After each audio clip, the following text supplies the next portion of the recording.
su caballo, y estando en tierra oyó una voz que le decía: Saulo, Saulo, ¿por qué me persigues? Él dijo: ¿quién eres, Señor? Y él le dijo: yo soy Jesús a quien tú persigues. Dura cosa te es dar coces contra el aguijón. Él, temblando y temeroso, dijo: Señor, ¿qué quieres que yo haga? Y el Señor le dijo: levántate y entra en la ciudad, y se te dirá lo que debes hacer. Las dos grandes preguntas que todos debemos hacer alguna vez son: primera, ¿quién eres, Señor? Y segunda, Señor, ¿qué quieres que haga? Esas son dos extraordinarias preguntas. Y el apóstol Pablo invirtió el resto de su vida encontrando las respuestas a esas preguntas. ¿Quién es Jesús? ¿Y qué es lo que Jesús quería que él hiciera? Leí acerca de un joven marinero que hizo su primer viaje a bordo de un destructor, cruzando el océano. El entrenamiento de este joven marinero era impecable, por lo que le asignaron la tarea de sacar ese buque de guerra del muelle y llevarlo de regreso a los Estados Unidos. Era la primera vez que le habían asignado un trabajo tan importante y él quería hacerlo bien. Era un joven marinero muy inteligente, así que en un momento la cubierta del buque se llenó de actividad. El joven da órdenes por aquí y órdenes por allá, y todo se movía con la precisión de un reloj suizo. Y a pesar de lo difícil que es la maniobra de sacar del muelle un buque tan grande, lo hicieron muy bien y en un tiempo récord. De pronto le dijeron al joven marinero que tenía un mensaje del capitán. Y le pareció extraño, porque era un mensaje impreso. Pero lo leyó, y esto es lo que decía el mensaje: joven, ha realizado un excelente trabajo. Lo ha hecho velozmente, todo de acuerdo a las normas y reglamentos. Pero hay una regla no escrita que no tomó en cuenta. La próxima vez que saque un buque del muelle, asegúrese de que el capitán está a bordo. Este joven marinero hizo todo muy bien, pero dejó al capitán en tierra. Quiero decirle, mi amigo, que no importa cuán inteligentes sean sus planes o cuán capaz sea usted, antes de navegar hacia algún lado, asegúrese de que el capitán esté a bordo.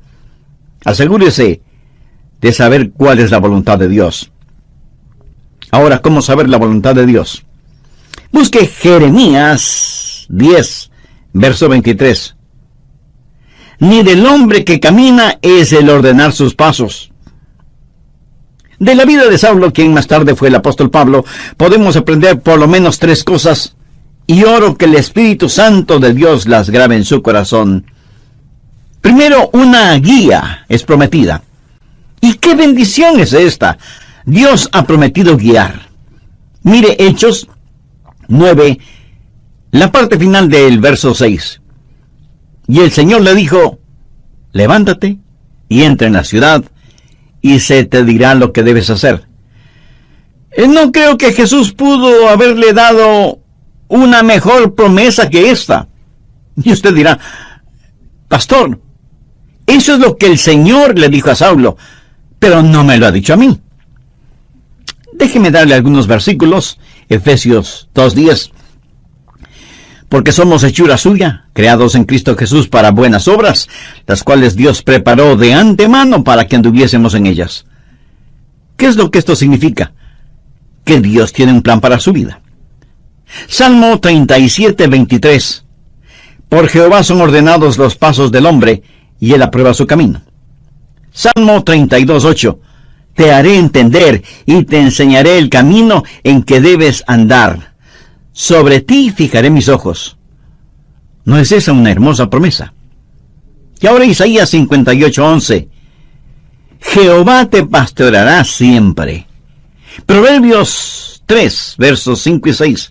Fíjate de Jehová de todo tu corazón, y él enderezará tus veredas. Mi amigo, la voluntad de Dios viene a nosotros de tres formas. Primero, viene como su voluntad soberana. La voluntad soberana de Dios siempre se realiza. Nadie puede cambiarla ni detenerla. Dios es Dios y realiza lo que desea hacer, porque no hay nadie que pueda oponerse a su voluntad. La voluntad de Dios es misteriosa, es desconocida. Ni usted ni yo podemos conocerla, solamente Dios la conoce. Deuteronomio 29:29 dice: las cosas secretas pertenecen a Jehová nuestro Dios, mas las reveladas son para nosotros y para nuestros hijos para siempre. Las cosas secretas pertenecen a Dios. Usted será una persona mucho más feliz si renuncia a ser Dios y deja que Dios sea Dios. Hay ciertas cosas que usted nunca entenderá, sino hasta cuando llegue al cielo, si es que es salvo. Y cuando esté allá, le aseguro que ya no tendrá interés en saberlas. Las cosas secretas pertenecen a Dios. Esa es la voluntad soberana de Dios. En segundo lugar está la voluntad moral de Dios. Hay ciertas cosas que Dios dice que son correctas y otras que son incorrectas. Por ejemplo, el robo, la fornicación, el asesinato, el orgullo, la mentira son cosas incorrectas. En cambio, el amor, la justicia, la honestidad, la pureza, la bondad, el respeto, la consideración son cosas correctas. Esta es la voluntad moral de Dios. Y no va a cambiarla para mí, ni va a cambiarla para usted. Son normas fijas de lo bueno y lo malo, porque Dios así lo ha decretado. ¿Estamos de acuerdo? La voluntad moral de Dios la encontramos en la palabra de Dios, sin titubeos, sin tartamudeos, ni apologías, ni vacilaciones. Dios dice, esto es bueno o esto es malo. Es la voluntad moral de Dios, y no la va a cambiar absolutamente por nadie. En tercer lugar, está la voluntad particular de Dios. Esto es, la voluntad especial de Dios para usted o para mí. Dios tuvo una voluntad especial para Saulo. Por ejemplo, mire en Hechos 9:15. El Señor le dijo, ve, porque instrumento escogido me es este, para llevar mi nombre en presencia de los gentiles y de reyes y de los hijos de Israel, porque yo le mostraré cuánto le es necesario padecer por mi nombre. Dios tuvo un plan muy especial para este hombre. Pablo sería un apóstol a los gentiles. Era un vaso escogido. Verá, eso es muy importante para mí. Dios lo escogió en forma muy particular para que sea un vaso especial, y Dios tiene una voluntad especial para cada uno de nosotros.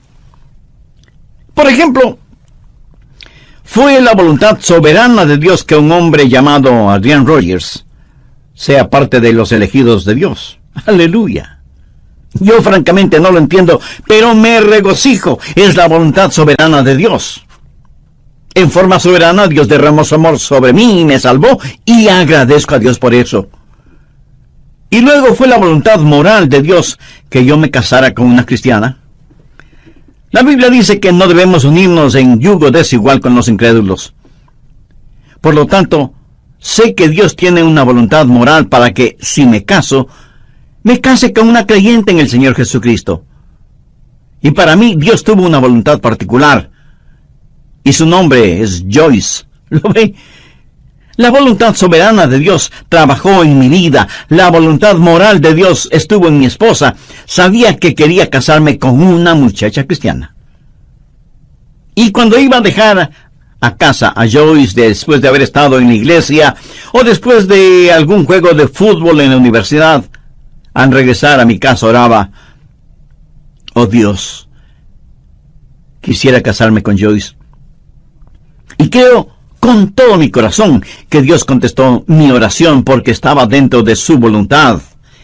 Y Dios me dio esa maravillosa y especial mujer para que sea mi esposa. Dios tiene un plan para su vida. Dios tiene una voluntad particular para su vida. El por qué Dios está interesado en usted o en mí solo muestra la grandeza de su amor. Somos menos que una partícula de polvo en el océano de la existencia, y sin embargo, Dios nos conoce. Él sabe nuestras idas y venidas, Sabe cuándo nos sentamos y cuándo nos ponemos de pie. Aún los cabellos de nuestra cabeza están contados. Y Dios no solo que nos ama, sino que también cuida de nosotros. Un niño comenzó a orar el Padre Nuestro y dijo: Padre nuestro que estás en los cielos. ¿Cómo es que sabes mi nombre? Se imagina, Él sabe nuestro nombre. De entre los billones de seres humanos que existen y que son preciosos para Él, Dios sabe el nombre de cada uno de sus hijos. La voluntad de Dios está prometida. Guía y liderazgo es su promesa. ¿La tiene usted? Dios ha prometido guiarle, pero sabe que hay 6 errores o mitos acerca de la voluntad de Dios. Espero y oro que podamos desterrarlos de nuestras mentes para siempre. Son mitos que necesitan ser destruidos. Primero, que Dios le dará un mapa para su vida. Y eso no es cierto. No lo hará. No se lo dio al apóstol Pablo entonces y no se lo dará a usted ahora. La voluntad de Dios para usted no es un mapa. Es una relación. Cuando Él guió al pueblo de Israel por el desierto, ¿cómo lo guió? ¿Le dio algún mapa? No. Pero les dio las columnas de fuego y nubes para que las siguieran y para que el pueblo se mantuviera relacionado con Él. A muchos nos gustaría tener un mapa y decir: vamos a ir a este lugar y luego iremos a este otro lugar y más tarde aquí y más tarde allá.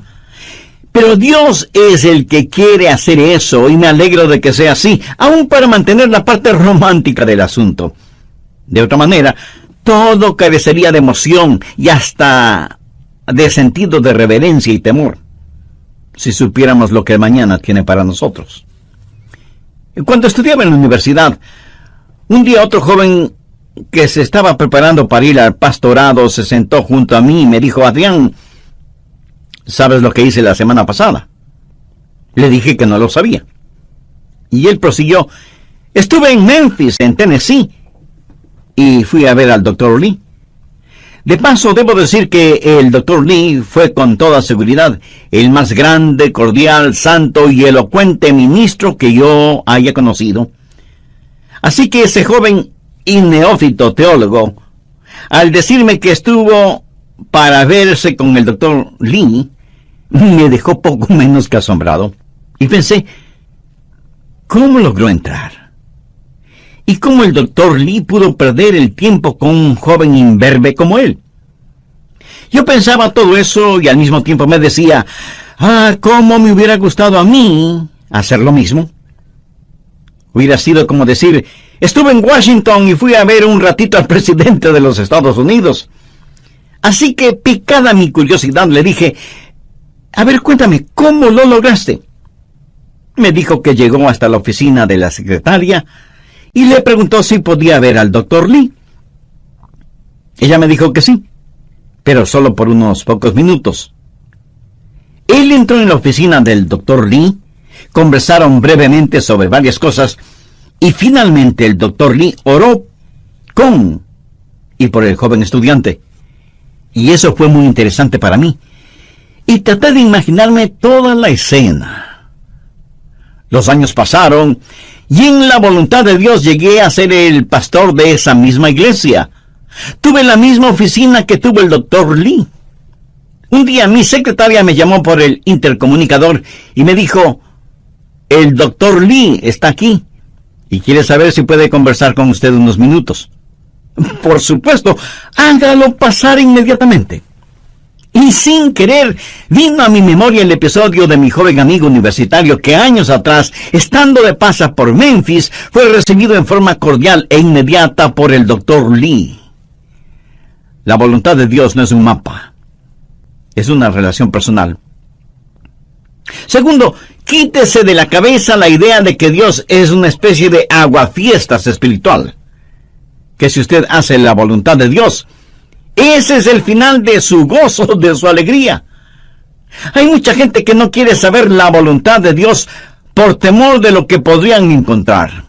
Dicen: si le digo a Dios que quiero hacer su voluntad, ¿quién sabe a dónde me mandará? Muchos de ustedes seguramente son padres. Suponga que un día su joven hijo de 14 o 15 años viene y le dice: papá, estoy convencido que eres un hombre bueno, piadoso y sabio. Quiero saber qué es lo que quieres que haga. Haré cualquier cosa que tú quieras que haga. ¿Qué haría usted? Creo que usted primero se quedaría como una estatua con la boca abierta. No daría crédito a lo que está escuchando de boca de su hijo.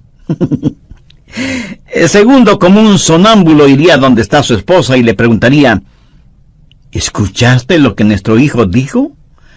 Pues veamos qué podemos pedirle que haga para hacerle la vida miserable. Se va a arrepentir de haber dicho lo que dijo. ¿Qué es lo peor que podríamos pedirle que haga? Amigo, no tenga temor de la voluntad de Dios. La voluntad de Dios es lo que usted quisiera para usted mismo, si tuviera el suficiente sentido común para desearla. Amigo, ¿entendió esa frase? La voluntad de Dios es lo que usted quisiera para usted mismo, si tuviera el sentido suficiente común para desearla. Busque usted diaria y diligentemente la voluntad de Dios para su vida. Si usted no conoce al Señor Jesucristo como su Salvador y Señor en forma personal, de ninguna manera buscará la voluntad de Dios. ¿No quisiera este mismo momento buscar a Dios y conocer su voluntad? Lo invito a que diga la siguiente sencilla oración conmigo. Querido Dios, reconozco que por estar viviendo de acuerdo a mi voluntad, he vivido en pecado y en rebelión contra ti. Intelectualmente sé que Cristo murió por mis pecados para perdonarme y salvarme.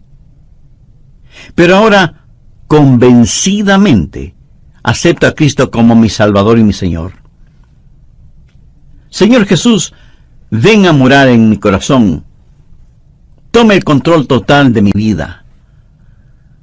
Hazme la clase de persona que tú quieres que sea.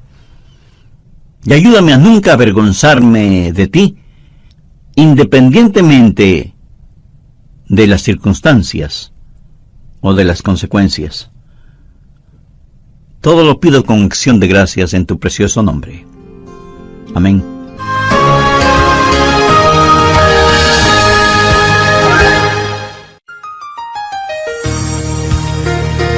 Este es el Ministerio de Estudio Bíblico Radial del Dr. Adrian Rogers. Imagínese a un hombre empujando un viejo automóvil a una estación de servicio. Las 4 ruedas del carro están desinfladas, el motor no tiene aceite, todas las luces internas y externas están rotas, no tiene batería y los guardachoques están abollados y flojos y el tanque de gasolina tiene un hueco. Uno de los empleados de la gasolinera viene con los ojos asombrados al ver que el hombre logra empujar el carro hasta una de las bombas de gasolina. Y el hombre le dice: llénelo con gasolina especial, por favor.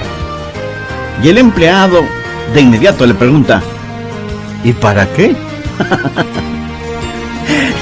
¿Para qué? Hoy concluiremos con nuestro estudio cómo saber la voluntad de Dios. Usted dice: Señor, muéstrame tu voluntad. Y Dios le responde: ¿para qué? ¿Por qué debo enseñarte mi voluntad cuando no estás dispuesto a hacerla? Hoy concluiremos cómo saber la voluntad de Dios, que lo explicará bíblicamente el Dr. Adrian Rogers en la voz del pastor Lenín de Llanón. Al respecto, en el programa anterior vimos que primero Dios no le dará un mapa para su vida. Él nos ha dado su palabra. Segundo, no crea a quienes le dicen que Dios es un aguafiestas espiritual.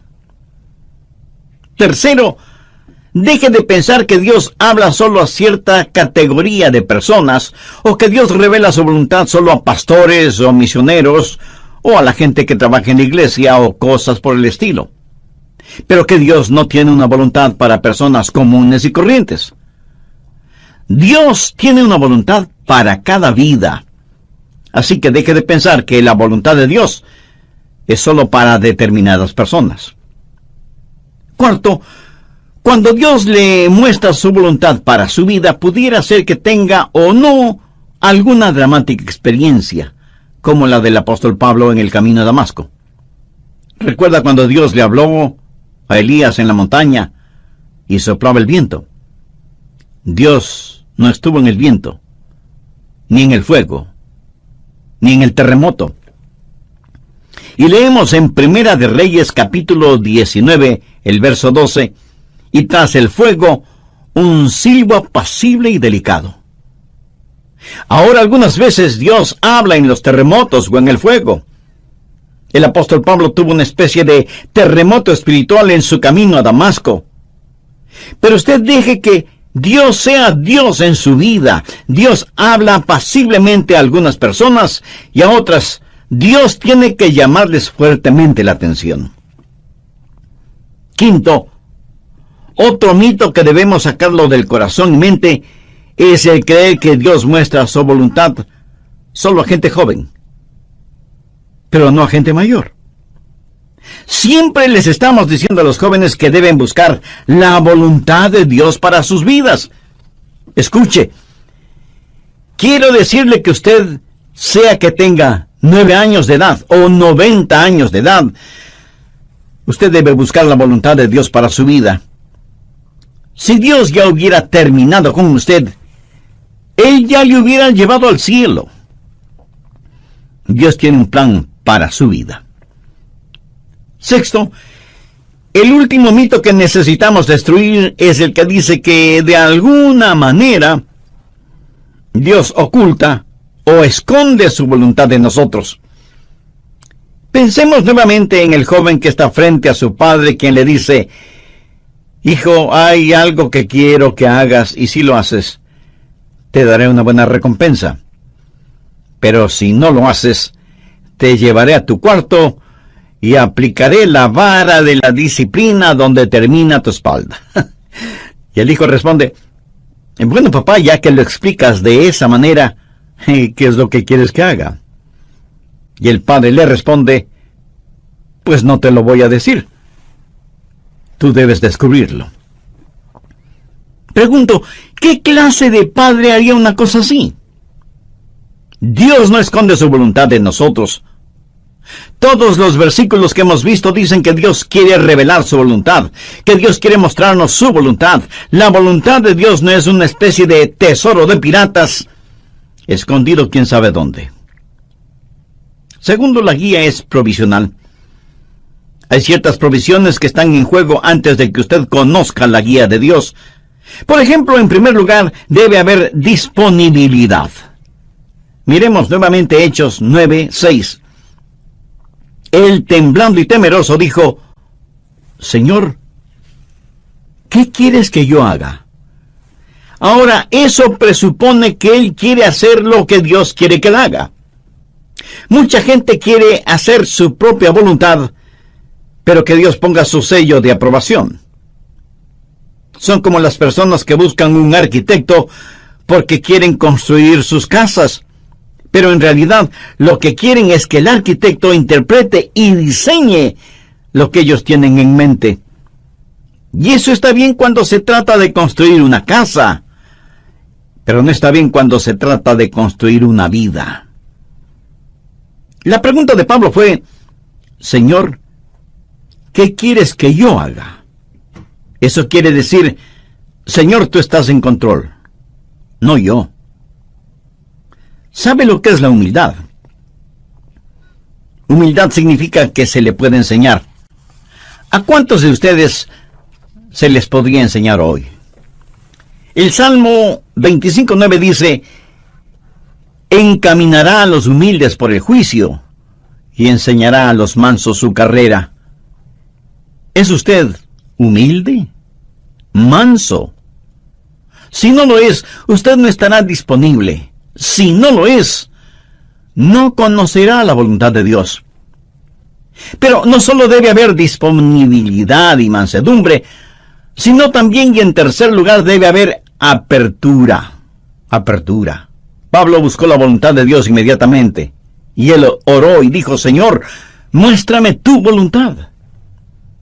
¿Ha estado usted abierto a la voluntad de Dios? Y no es cuestión de simplemente decir, si Dios quiere mostrarme su voluntad, lo hará. ¿Ha orado usted en forma honesta y sincera diciendo, Señor, yo quiero conocer tu voluntad? ¿Se reporta usted para servicio diario delante de Él? Después de conocer al Señor Jesús, usted va a ser como Pablo y decir, Señor, ¿qué quieres que yo haga? Y aún hay otra provisión. Hechos 9, versos 8 y 9. Entonces Saulo se levantó de tierra, y abriendo los ojos no veía a nadie. Así que, llevándole por la mano, le metieron en Damasco, donde estuvo 3 días sin ver, y no comió ni bebió. ¿Puede imaginarse eso? Aquí está este hombre que capturaba y encarcelaba a muchos, y ahora ciego, es tomado de la mano para ser guiado. Ahora es un hombre dócil, se ha rendido, ha cedido ante la presencia de Cristo. La Biblia dice que debemos presentar nuestros cuerpos como sacrificio vivo. ¿Puede usted decir que así lo hace diariamente? Señor, tu voluntad, sin vacilaciones, sin reservas, donde quiera, a cualquier hora, cueste lo que cueste. ¿Se atrevería usted a decirlo? ¿Se ha rendido completamente a la voluntad de Dios? Decimos, Señor, yo quiero conocer tu voluntad. ¿Está listo para hacerla si Dios le mostrara su voluntad? Tercero, es una guía práctica. Dios nos ha dado formas muy prácticas para que podamos conocer su voluntad, y están aquí en su palabra. Una de las formas de conocer la voluntad de Dios es por medio de los milagros. Mire lo que le sucedió a Saulo. Estando en el camino rumbo a Damasco, cuando repentinamente le rodeó un resplandor de luz del cielo, y cayendo en tierra, oyó una voz que le decía, Saulo, Saulo, ¿por qué me persigues? Dios puede hablarle a usted por medio de visiones, o por medio de sueños, o por medio de una voz audible. Dios puede hablarle y guiarle por medio de un milagro. Y me apresuro en decir que normalmente Él no nos guía con milagros, pero de vez en cuando lo hace. Ahora, toda vez que tenemos la Biblia completa, esa clase de milagros no son necesarios en la actualidad, y no es la forma normal de Dios para guiarnos. Pero lo menciono porque está en la palabra de Dios. Pero si usted tiene una visión, o un milagro, o un sueño, o lo que sea, será mejor que las compare con las otras cosas que voy a mencionar para ver si encajan unas con otras. Y no es una mera autosugestión. En segundo lugar, Dios le hablará y le guiará por medio de su palabra. Y si usted pregunta, ¿le guió Dios a Pablo con su palabra? Amigo, es mejor que lo crea. Verá, primero, él era un rabí y conocía muy bien la palabra de Dios, el Antiguo Testamento. Segundo, hace poco él había escuchado un sermón en los labios de uno de los más grandes evangelistas de entonces, un hombre ungido y lleno del Espíritu Santo, cuyo nombre fue Esteban. Y cuando el santo Dios le habló a Saulo, le dijo, dura cosa te es dar coces contra el aguijón. Pablo estaba lleno de la palabra de Dios, y es la palabra de Dios la que guía. Anota al margen el siguiente versículo, Salmo 119, 115. Lámpara es a mis pies tu palabra, y lumbrera mi camino. Mucho de la voluntad de Dios para su vida se encuentra en la Biblia, mi estimado amigo. Por ejemplo, la voluntad de Dios es que usted no se case.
con una persona no creyente. Así lo dice su palabra. Si usted está saliendo seriamente con una persona que no es salva, entonces, ¿por qué lo hace si sabe que no puede casarse con esa persona? Muchas veces usted conoce la voluntad de Dios al leer la Biblia y dice, bueno, Dios me está guiando a que me divorcie de mi cónyuge y me case con otra persona. Mi amigo, esa es una ignominiosa mentira. Es una mentira atrevida. Y es una absurda arrogancia de su parte el orar y pedir que Dios le muestre su voluntad cuando ya se la ha mostrado con su palabra. ¿O se considera usted una persona súper especial a la cual Dios le concederá algo que está en contra de lo que Él mismo ha establecido en su palabra? Piénselo. En tercer lugar, Dios le guiará por medio de su gente, los hijos de Dios. Veamos Hechos 9, los versos del 10 al 13. Había entonces en Damasco un discípulo llamado Ananías, a quien el Señor dijo en visión, Ananías. Y él respondió, heme aquí, Señor. Y el Señor le dijo, levántate, y ve a la calle que se llama Derecha, y busca en casa de Judas a uno llamado Saulo, de Tarso, porque he aquí, él ora, y ha visto en visión a un varón llamado Ananías, que entra y le pone las manos encima para que recobre la vista. Entonces Ananías respondió, Señor, he oído de muchos acerca de este hombre. ¿Cuántos males ha hecho a tus santos en Jerusalén? Cuando Dios le habló a Saulo y le dijo que le mostraría su voluntad, Dios también habló a Ananías y lo utilizó para confirmar su voluntad en la vida de Saulo. En Proverbios 24:6 leemos, en la multitud de consejeros está la victoria. ¿Qué quiere decir eso? Que cuando Dios le habla a usted acerca de algo, muchas veces Dios lo confirmará por medio de alguien más. Mateo 18:16 dice, toma aún contigo a uno o dos, para que en boca de 2 o 3 testigos conste toda palabra. No sea ni orgulloso ni arrogante pensando que usted no necesita el consejo de otras personas. Otra manera en que Dios confirma su voluntad para usted es por medio del Espíritu Santo. Hechos 9:17 dice, fue entonces Ananías y entró en la casa, y poniendo sobre él las manos dijo, hermano Saulo, el Señor Jesús, que se te apareció en el camino por donde venías, me ha enviado para que recibas la vista y seas lleno del Espíritu Santo. Y desde ese momento el Espíritu de Dios estuvo guiando a Saulo, quien más tarde escribió a los romanos, porque todos los que son guiados por el Espíritu de Dios, estos son hijos de Dios. Y en Gálatas 5:18, Pablo dice, pero si sois guiados por el Espíritu, no estáis bajo la ley. El Espíritu de Dios le guiará. Déjeme decirle cómo el Espíritu Santo le guiará. Si alguna vez ve a alguna persona con convulsiones, seguramente está controlada por el diablo. Dios no grita y Dios no empuja. Dios susurra y guía. Él guía a sus ovejas. No las está llevando al matadero, las lleva a pastos verdes. Y es mejor que usted sea sensible para escuchar al Espíritu Santo y reconocer la voz de Dios. Finalmente usted puede conocer la voluntad de Dios por la sabiduría de Dios. Él le guiará con absoluta sabiduría. Note lo que dice Hechos 9:20 al referirse a Saulo. Enseguida predicaba Cristo en las sinagogas, diciendo que este era el Hijo de Dios. Este hombre, Saulo, comenzó a predicar de inmediato. Y todos los que le oían estaban atónitos y decían, ¿no es este el que asolaba en Jerusalén a los que invocaban este nombre? Y a eso vino acá, para llevarlos presos ante los principales sacerdotes. Pero Saulo mucho más se esforzaba y confundía a los judíos que moraban en Damasco, demostrando que Jesús era el Cristo. Ahora, ¿de dónde tuvo esa sabiduría? Dios le dio sabiduría sobrenatural. Santiago 1:5 dice, y si alguno de vosotros tiene falta de sabiduría, pídala a Dios, el cual da a todos abundantemente y sin reproche, y le será dada. ¿Sabe lo que es la sabiduría? Sabiduría es ver la vida desde el punto de vista de Dios.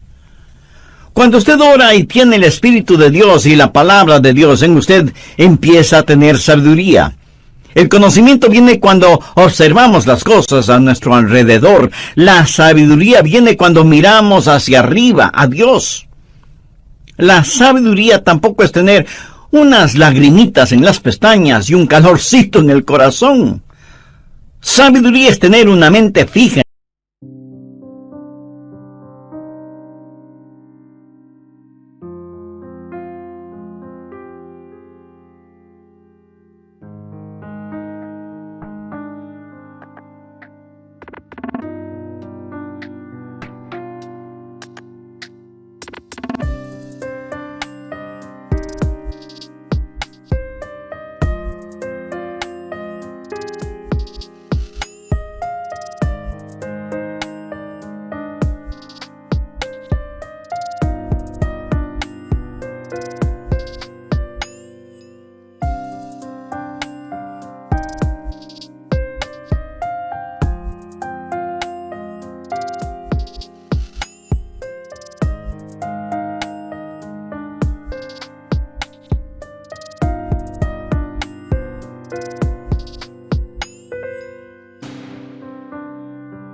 En Dios, llena de la palabra de Dios y guiada por el Espíritu Santo de Dios.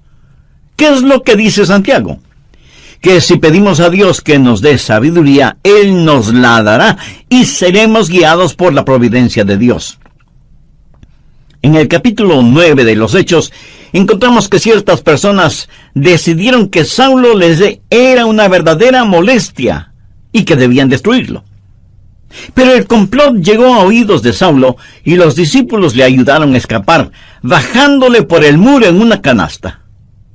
¿Se acuerda de ese relato? Pero, ¿cómo supo él que querían matarle? Bien, en la providencia de Dios, esas acechanzas llegaron a conocimiento de Saulo y pudo escapar. La providencia de Dios. Dios abre puertas y Dios cierra puertas. Y lo que usted podría considerar casualidad es el plan de Dios y la forma en que Dios nos guía en este mundo. Y muchas veces no lo vemos como la providencia de Dios, sino hasta muchos años después. Amigo, no tenga temor de la voluntad de Dios.